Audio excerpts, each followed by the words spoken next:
Here at Pro Watercraft, we get a lot of questions on how to adjust the steering on your stand-up or sport or runabout watercraft. So we're gonna go through that. I'm Chris Haggis, we're at Pro Watercraft Racing, and let's get into it. You're probably wondering, okay, what's going on with my handlebars? You know, if I'm going straight, why aren't the bars straight? And how do I adjust it so I can get my bars to be straight when I'm actually going straight? So your adjustment is in a couple different spots. One of them is up here on the turn plate.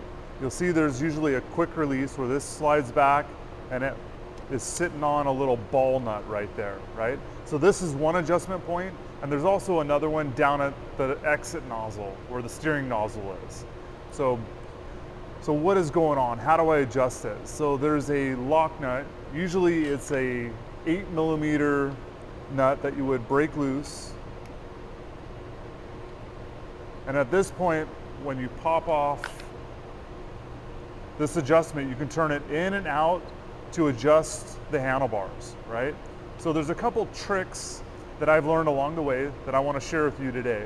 One of them is always making sure when you do adjust your handlebars that when the turn plate turns, that it stops on the steering stop. This little, usually they're different shapes, but this is basically the steering stop where the turn plate comes and stops on it. Now, why is that important? Is because it's very possible for you to stretch the steering cable if it doesn't stop there and it stops on the stretch. This is basically like a wire cable running all the way through your watercraft.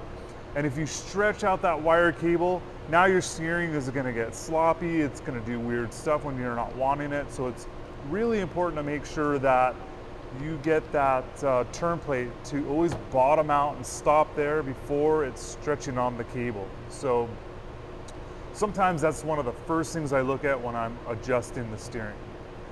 Now maybe you're saying in this video like, mine hits the stop, it's fine, I don't have any issues. So the next thing you want to do is kind of figure out is you want to put your handlebars straight. So sometimes you kind of have to get into the tray. Sometimes you measure different points on the turn plate to maybe the steering stop, or lift the handle pull and look and make sure that your turn plate and your handlebars are straight with the handle pull. So once you see that and it looks good, we go down to the steering nozzle and we look at see how it's straight coming out of the back of the jet pump. So down in the steering nozzle area, you know, once I have the handlebar straight with the handle pull and the ski and all that looking good up there, this is where sometimes where your handlebars are straight, that this is for some reason crooked, right? So what I'll do is I'll get a ruler, and I like using metric. It's a little bit easier on the smaller increments.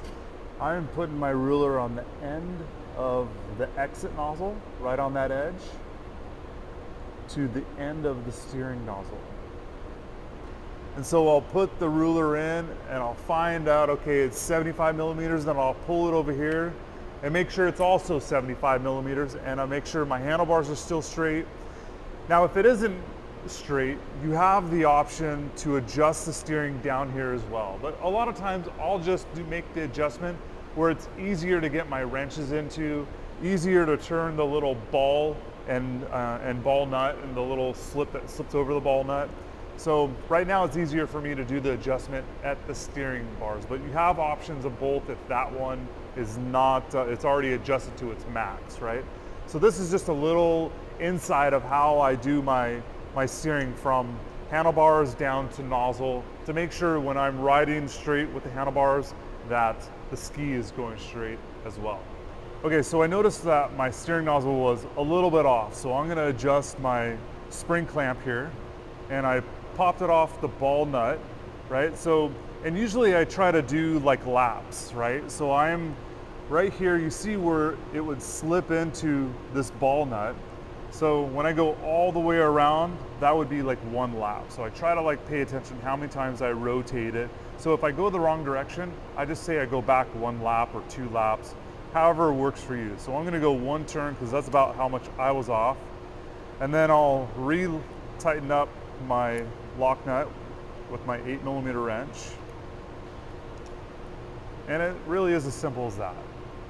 All right, so once I adjusted that, I'm gonna go back to the nozzle. I'm gonna align everything up again, do my measurements at the nozzle again, and from there, I'm kind of ready to go ride. I mean, you can either do this in your garage or at the water, whatever you're comfortable with. But that's just a simple trick on how to get your steering to go straight and really enjoy riding these watercraft. So that's it. Like I said, it's really as simple as that. This is our outro. I'm gonna tell you to subscribe. I'm gonna ask you to like it. You don't have to do any of that, but we're gonna continue making these videos. And if you like it, great. This content really just comes to you because we're into it just like you, right? So buy some merch, enjoy the product, and hopefully I see you at the water.